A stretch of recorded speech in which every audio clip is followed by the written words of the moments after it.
Good morning, my name is Keri, and for my master's project I created an interactive iBook on type 2 and 3 hypersensitivities. Background. What is hypersensitivity? Hypersensitivity is when the immune system abnormally responds to a stimulus that is otherwise harmless, and the reaction causes damage to your tissues. There are 4 types of hypersensitivity. Each can range from mild to deadly. For example, type 1 can be pollen allergies, and another example is also anaphylactic shock, which can be deadly. The mechanisms of each of the 4 types underlie significant immune and autoimmune disorders. So what is autoimmunity? Autoimmunity is when the immune system attacks its own cells and tissues. So, like hypersensitivity, the stimulus is usually harmless, but for some reason the immune system abnormally responds to it. So type 2, 3, and 4 mechanisms can be a true hypersensitivity where the stimulus is non-self, external, or they can be autoimmunity where the stimulus is in your own body.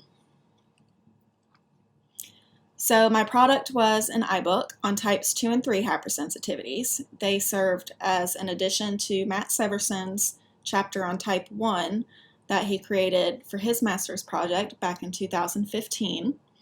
And I integrated text with images, animation, and interactivity. And the iBook is for second-year students at the Dental College of Georgia who are learning immunopathology. And for the iBook, I also wanted to compare the 4 types with the goals of enhancing the teaching of the subject and to effectively communicate the complicated process and help students understand the differences between the 4. So for my process, I started with research. I got lectures and notes from my advisor, Dr. Kurago,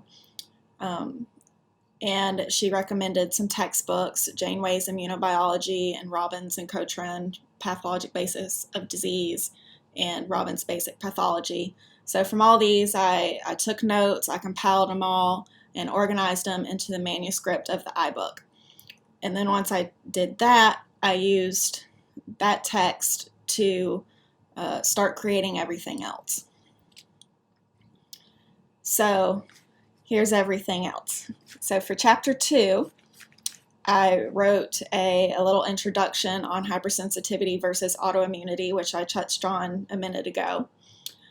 And then for each type 2 and type 3, I had a section on going over the mechanism, some specific examples, and then a quiz. And for each one, I made an animation and some supporting images. And for the last chapter, I created a summary and review to summarize all 4 types. I did not have enough time to do type 4.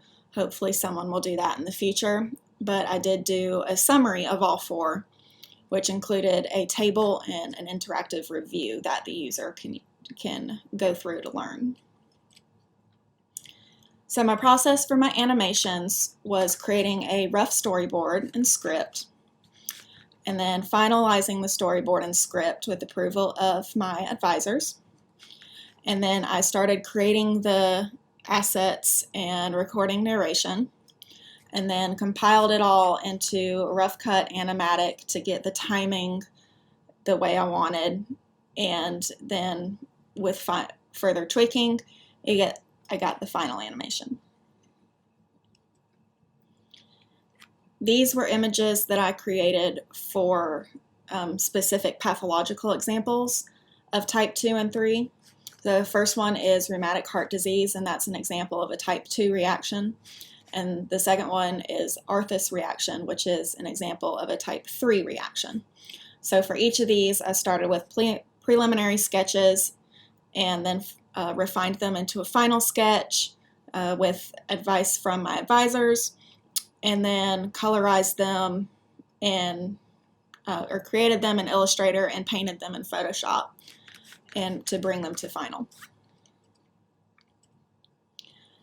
And then for my interactive review, I started with a preliminary web, just thinking of what are the specific characteristics of each of the 4 types that distinguish them from each other. So it's laid out so you have questions that ask you, what is this feature in this type? And you click on one, it'll take you to the next question. And I'll show that in a minute. But I did a preliminary web, and then I did a preliminary working setup in Keynote, which is an app, and then added color images that were created in coordinates with all my other assets. And then that was imported into the iBook. So the final iBook layout was compiled using the manuscript, all of the images, animations, the interactive, and quizzes. And they were all organized using iBook Author. So here is the final product. So I have a video of it being used on a desktop computer. So here we open it. You can go to the table of contents. And so here's chapter 3, chapter 1. I'm just scrolling through the table of contents. So I'm going to go back to chapter 2 as an example. So here's the first page of chapter 2. And you've got the animation at the beginning.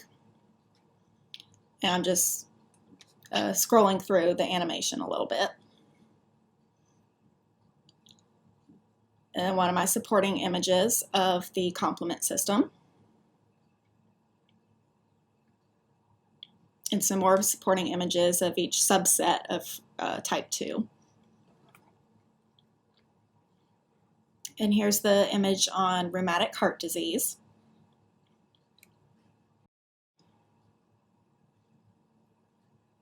And here's an example of the quiz questions.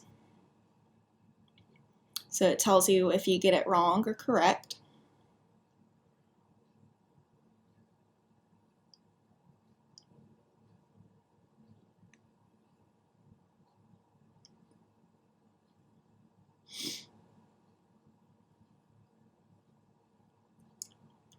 And then chapter 3 is the type 3 reaction. So here's the animation for that one.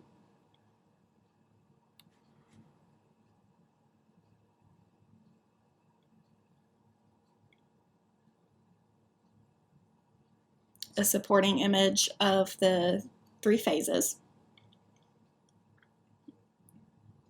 A Arthus reaction image.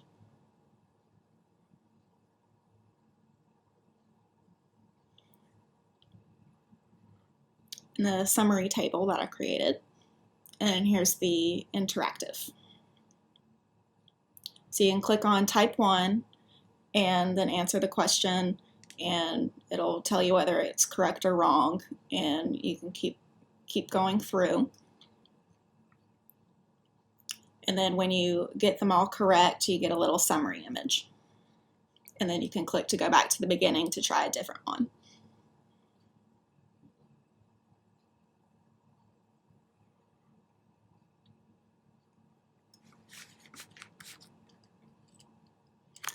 And then here's just a small clip of my type 3 reaction that I wanted to show. Phase 3. Inflammation and tissue injury. The complexes activate complement and attract leukocytes, leading to inflammation and tissue injury. The activated complement components C3a and C5a act as a chemoattractant to recruit phagocytes.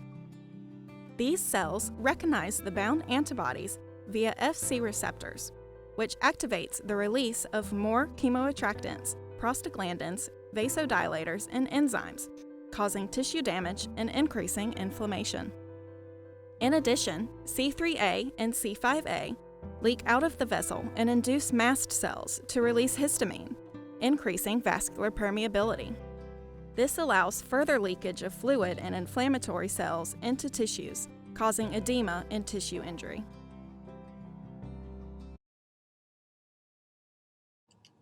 And that is it. and these are my references. And I would like to thank all my advisors, professors, and classmates for all their help along the way the last 2 years.